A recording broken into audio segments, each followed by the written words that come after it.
할렐루야. 오늘도 굿TV에 함께 하시는 여러분들을 주님의 이름으로 사랑하고 축복합니다. 오늘은 5월달 가정의 달을 맞아서 가정에 흐르고 있는 영성에 대한 부분, 그래서 흐르는 영성이라는 제목을 갖고 함께 한번 은혜를 나눠보길 원합니다. 성경 전반적인 내용을 살펴보면 우리의 믿음의 조상으로부터 좋은 영성이든 나쁜 영성이든 후손들에게 흐르고 있음에 대한 부분을 많은 성경 속에서 살펴볼 수 있습니다. 대표적으로 로마서 5장 12절의 말씀을 보면 한 사람 아담이 죄를 범함으로 말미암아 사망이라는 아픔이 우리에게 들어왔는데 그 아담의 영성을 유산으로 물받은 그 후손들 모든 사람이 동일하게 죄를 범하고 또한 더불어서 사망에 이르고 있다는 사실에 대해서 성경이 말씀해 주고 있다는 것이죠. 이를 통해서 우리는 이것을 원죄라고는 요인을 살펴보기도 하고, 그래서 우리는 대단히 안타깝지만 태어나는 순간부터 죄를 한 번도 짓지 않은 아기도 태어날 때부터 악하게 태어난다, 그래서 성악설 이렇게 말씀을 나누기도, 이렇게 이야기를 나누어 보기도 합니다. 대단히 안타깝지만 아담 이후로 나쁜 영성이 지금 우리들에까지 흘러서 우리도 똑같이 죄를 범하고 있다는 사실이죠. 그러면 아담이 처음부터 나쁜 사람이었느냐? 아니었습니다. 창세기 1장 27절의 말씀을 보면 하나님이 아담을 창조하실 때 하나님의 형상, 즉 자기 형상대로 사람을 창조하길 원했다라고는 모습을 통해 보면서 나쁜 영성이 아니라 좋은 영성을 가진 존재임을 알 수 있습니다. 그러면 하나님의 형상은 무엇인가? 이게 가장 본질일진데, 하나님의 형상을 이야기할 때 하나님은 영적인 존재라는 것을 이야기하고 있다는 것이죠. 그래서 요한복음 4장 24절의 말씀에 하나님은 영이시니라고 말하며 진정한 본질인 하나님의 존재를 영으로 표현하고 있습니다. 왜 하나님의 영의 존재로서 필요한가? 이것이 하나님의 형상인가라는 부분이죠. 창세기 2장 7절에 흙으로 사람을 만드실 때 하나님의 형상, 하나님의 영, 하나님의 본질을 우리 코에 불어 넣으심으로 말미암아 모든 사람들을 생영이 되는 영적인 존재로 만들었다라고 성경이 기록하고 있죠. 이와 같이 아담에게는 분명히 좋은 영이 흘렀어요. 그래서 고린도전서 15장 45절 말씀에 바로 첫 아담은 산 영이 되었고 마지막 아담인 예수 그리스도는 살려주는 영이다 라고 표현함을 통해서 하나님의 본질, 하나님의 형상이 영이며 그 영성이 우리 안에 흘러서 우리들도 하나님의 영적인 존재가 되는 산 영이 되었다는 사실을 알려주고 있죠. 이와 같이 하나님의 형상으로 지음받은 우리는 영적인 존재가 되었다는 것이 바로 원초적 본질이라고 표현합니다. 대단히 안타깝게 창세기 3장에 들어가서 사단이란 존재가 등장을 하면서 죄를 범하게 함으로 말미암아 하나님의 원초적 본질이었던 하나님의 형상인 영적인 존재를 사단이라는 존재가 도적질했다는 거예요. 그래서 요한복음 10장 10절 상반절의 말씀을 보면 사탄의 존재를 도적이라고 표현하며, 도적은 도적질하고 죽이고 멸망시키는 존재를 얘기해요. 즉 사단이라는 존재는 우리 안에는 하나님의 형상이라고 하는 영적인 존재인 바로 이 하나님의 형상을 도적질해 갔다는 겁니다. 그래서 우리의 것을 뺏어갔으니 하나님의 본질은 하나님의 영적인 존재, 하나님의 형상을 빼앗김으로 말미암아 우리는 누가 되었는가? 에베소서 2장 3절의 말씀에 대단히 안타깝게 육체의 욕심을 따라 육체와 마음에 원하는 것을 행하는 본질상 진노의 자식이 되었다라고 말하며 하나님의 형상인 본질을 빼앗김으로 말미암아 우리는 이제 본질상 진노의 자식이 되었다는 거죠. 그럼 하나님의 형상은 영적인 존재를 한다면 본질상 진노의 자식이라고는 사탄의 형상, 사탄의 성향을 닮은 우리는 육적인 존재로 타락시킵니다. 봐서 육체의 욕심과 육체의 마음에 원하는 것을 한다고 하면서 육적인 존재로 타락시킨 존재가 사단이라는 존재에 대한 부분을 분명히 말씀하고 있습니다. 바로 이와 같은 영성, 즉 아담으로부터 좋은 하나님의 형상이 아니라 사탄이 하나님의 형상을 빼앗고 우리 안에 본질상 진노의 자식이라는 사탄의 형상을 우리에게 쭉 흘려보내면서 창세기 6장 5절 말씀에 보면은 많은 사람을 통해서 죄악이 세상에 관영했을 뿐만 아니라 그 많은 사람, 모든 사람의 생각의 모든 계획이 항상 악할 뿐이라 라고는 모습을 통해서 하나님 마음을 안타깝게 한 모습을 보게 돼요. 아담의 좋은 영성이 아니라 아담의 나쁜 영성이 흘러서 많은 사람의 생각 자체가 육신에 속해 있기 때문에 악을 품고 있다는 거죠. 이 하나님은 사람 지은 것을 한탄하시면서 창세기 7장 4절의 말씀에 40일 동안 주야로 비를 내림으로 말미암아 이 땅의 모든 것들을 쓸어버리는, 그래서 많은 사람을 다 물로 심판하는 사건이 벌어집니다. 다 죽었습니다. 그리고 오직 그때 당시에 하나님께 의인이라 인정받았던 노아를 비롯한 나머지 식구들, 노아의 8 식구만이 구원을 받아요. 죄의 근을 완전히 끊어냈습니다. 그리고 하나님 편에 서 있는 믿음의 의인인 노아의 8 식구만이 바로 구원을 받고요. 그래서 창세기 9장 1절과 7절 말씀에 이미 아담이 받았던 축복을 그대로 또한 하나님이 주신 축복으로 받으니 생육하라, 번성하라, 충만하는 축복을 받아요. 맞습니다. 자, 이렇게 죄의 근원을 물로 심판하신 하나님에 의해서 믿음의 의라 인정받은 노아의 8 식구가 분명히 구원을 받았습니다. 그런데 그럼에도 불구하고 또 노아의 8 식구가 믿음의 중시자가 되어서 다른 사람이 죽어 없어져 죄가 끊어졌음에도 불구하고 그의 후손들은 어떠한 존재가 되었는가? 대단히 안타깝지만 대표적으로 다윗을 볼 수 있죠. 다윗이 분명히 누구보다 주님을 사랑하는 사람이었고 주의 뜻대로 합당하다 인정함을 받는 사람이었습니다. 그런데 그가 간음의 죄를 범하고 살인죄를 범하죠. 그래서 나단 선지자를 통해서 책망받고 하나님 앞에 무릎 꿇어 기도할 때 시편 51편 5절의 말씀에 내가 죄악 중에 출생하였다고 말하며 모친이 죄 중에 나를 잉태했다고 표현해요. 근데 이 말씀을 조금 더 현대인 성경이 잘 표현해 줬습니다. 현대인 성경에서는 똑같이 시편 51편 5절 말씀이 뭐랬냐? 나는 태어날 때부터 죄인이었다. 우리 어머니가 나를 뵌 순간부터 내 안에 죄성을 지니고 있었다라고는 자기의 본질상 진노의 자식의 죄성이 흐르고 있었음에 대한 부분을 표현해요. 죄를 이미 소멸했고 그래서 믿음의 의인을 인정받던 노아로부터 흐르는 영성이 대단히 안타깝게 이미 심판받았음에도 불구하고 아담의 영성이 흘러서 결국 다윗 같은 사람도 죄를 범했으니 내가 죄 중에 잉태했고 나는 어머니 뱃속에 있을 때부터 죄성을 지니고 있는 죄인이라는 사실을 인정하니 이 아담의 죄성의 흔적이 흐르고 흘러서 다윗 같은 사람도 쓰러뜨리고 넘어뜨렸다는 거죠. 그리고 또 하나 이스라엘 백성이 드디어 북쪽 이스라엘과 남쪽 유다로 나누어지죠. 그때 북쪽 이스라엘 왕이 되었던 여로보암이라는 왕이 있습니다. 그 여로보암이 큰 죄를 범했으니 하나님을 금송아지로 섬기는 우상 숭배의 죄를 범합니다. 하나님의 다른 신을 섬기는 우상 숭배가 아니라 하나님을 우상으로 섬기는 우상 숭배의 죄, 이게 바로 우리에게 기복주의 신앙을 말합니다.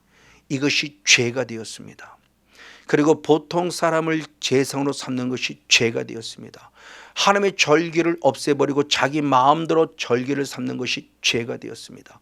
그래서 열왕기상 13장 34절의 말씀에 이 일로 여로보암의 집이 죄가 되었을 때 하나님이 그 집을 지면에서 끊어버리는 멸망시키는 아픔을 겪어요. 즉 죄 속에 빠져있던 여로보암이 죽었어요. 하나님의 심판을 통해서. 근데 놀랍게 우상숭배의 죄를 범한 여로보암이 죽었음에도 불구하고 열왕기상 16장 2절 말씀에 보니 많은 믿음의 후손들, 즉 많은 이스라엘 백성들의 왕이 놀랍게 여로보암의 길을 따라 똑같이 우상을 범함으로 말미암아 죄를 범했는데 그게 결국 이스라엘 민족까지 죄를 범하게 했다고 그래요. 그 결과 하나님의 노를 일으켰고, 그래서 열왕기상 14장 16절의 말씀에 하나님이 이스라엘을 버렸다라고 하는 책망을 받고 있는 모습이 흐르고 있다고 하는 것이죠. 그리고 세 번째로서는 예레미야 역시도 마찬가지입니다. 예레미야가 고백합니다. 예레미야 25장 3절의 말씀에 내가 23년 동안 새벽부터 부지런히 회개의 복음을 전했는데 놀랍게도 아무도 안 듣더라는 거죠. 깜짝 놀랐어요. 왜 회개의 복음을 듣지 않는가를 그 원인을 찾아 올라가고 보니까 예레미야 3장 25절의 말씀에 나와 더불어 우리 믿음의 열조 조상들이 어려서부터라고 표현하며 어려서부터 지금까지 하나님의 말씀을 듣지 않고 있더라는 거죠. 흐르고 있었어요. 누구로부터? 내 조상 열조로부터. 그 열조인 믿음의 조상도 어려서부터 말씀을 듣지 않고 있으니 그것이 흘러 23년이 지난 지금에도 보니까 많은 하나님의 사람들이 하나님의 말씀에 귀를 기르지 않는 나쁜 영성이 흐르고 있다는 사실에서 잘 가르쳐주고 있습니다. 왜 나쁜 영성이 흐르고 있을까요? 그래서 예레미야는 고백하기를 예레미야 애가 5장 7절 말씀에 우리 믿음의 열조는 죄를 범했고 그리고 죽었다. 근데 놀랍게 그 죄악을 누가 담당하느냐? 후손들이 담당하고 있다는 통곡을 하고 있다는 거예요. 그 흐름들이 결국 조상 때문에 그 후손들까지도 똑같이 죄를 범을 범이라 그 죄값을 담당하는 아픔의 모습을 가지고 있다는 거죠. 또한 그런 대표적인 예가 민수기 14장 33절의 말씀에 바로 조상들이 광야길에서 잘못된 죄를 범했으니 하나님을 악평하죠.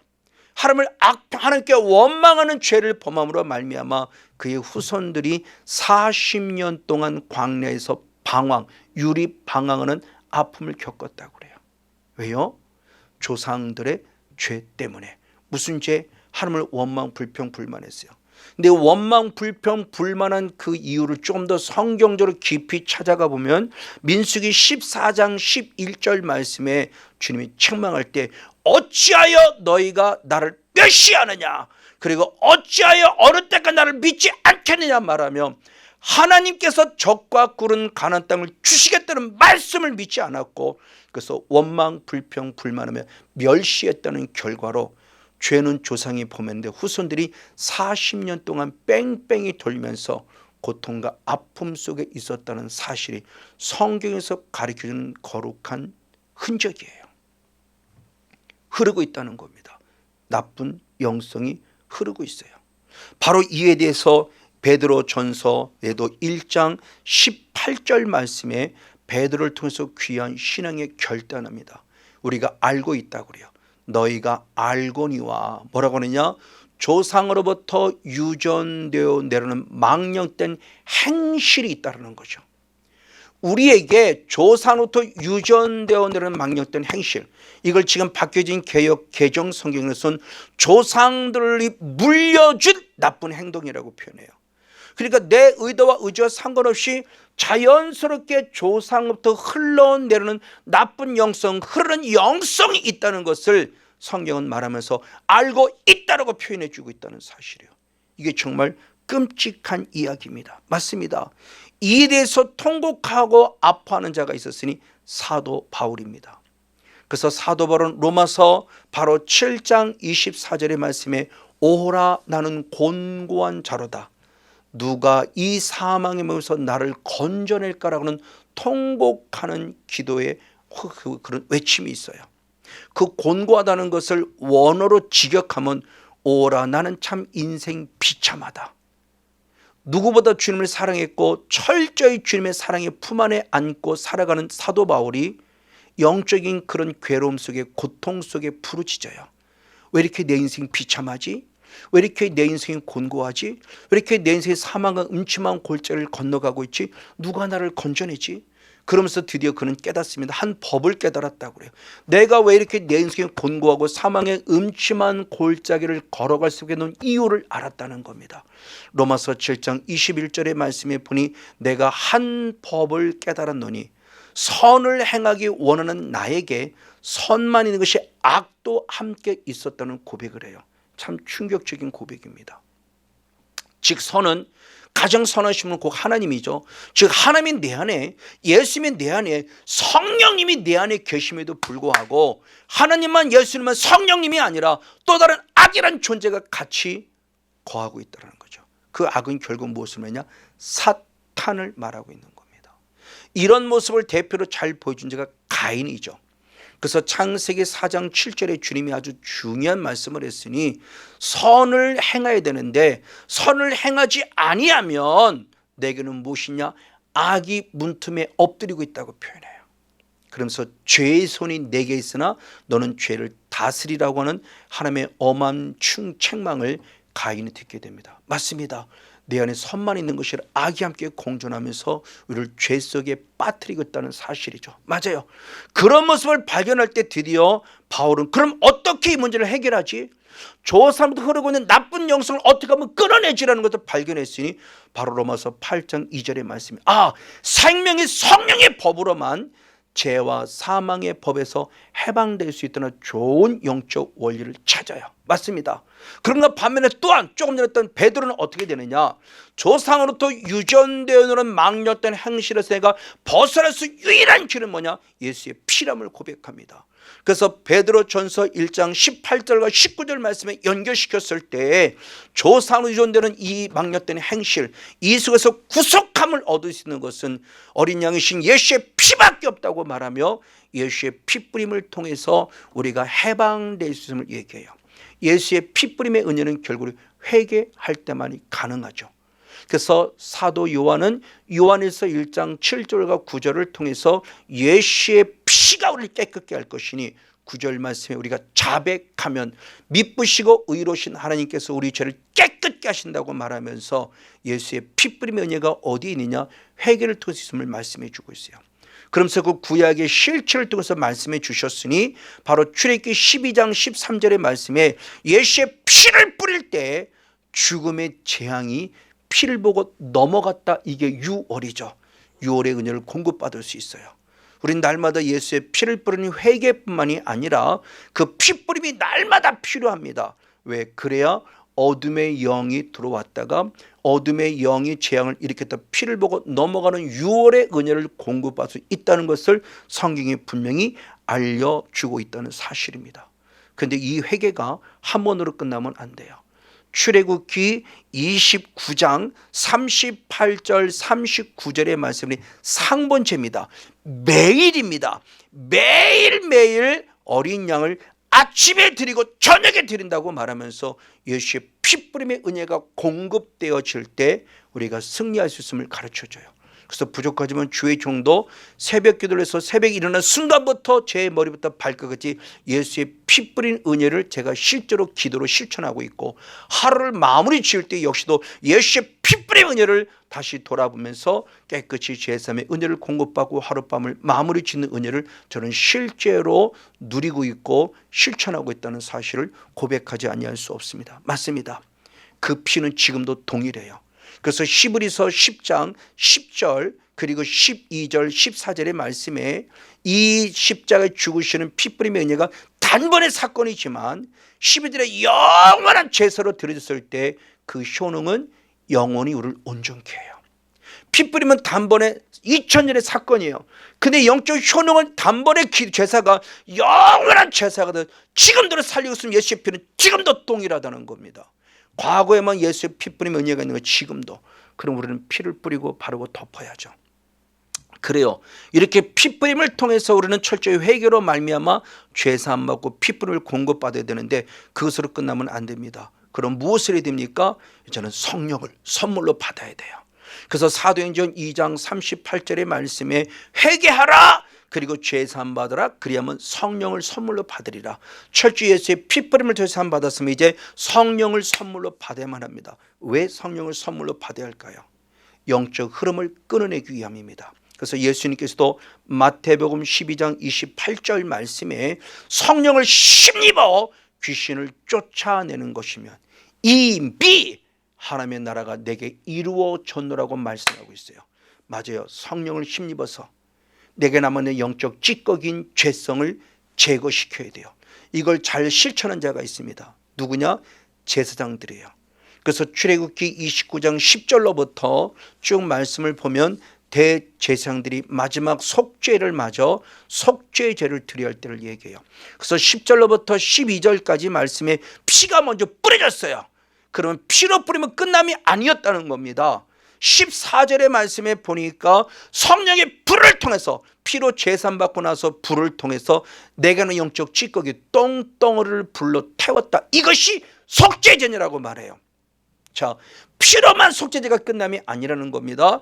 피가 있으면 반드시 죄사함 받고 성령을 선물로 받는 성령의 불을 통해서 남아있는 죄성, 혈통이라는 합법적인 통로를 타고 조상부터 흐르고는 조상으로부터 유전되는 망령된 행실을 끊는 성령의 불을 통해서 내내 똥덩어리가 제거되어야 한다고 성경은 말하고 있다는 겁니다.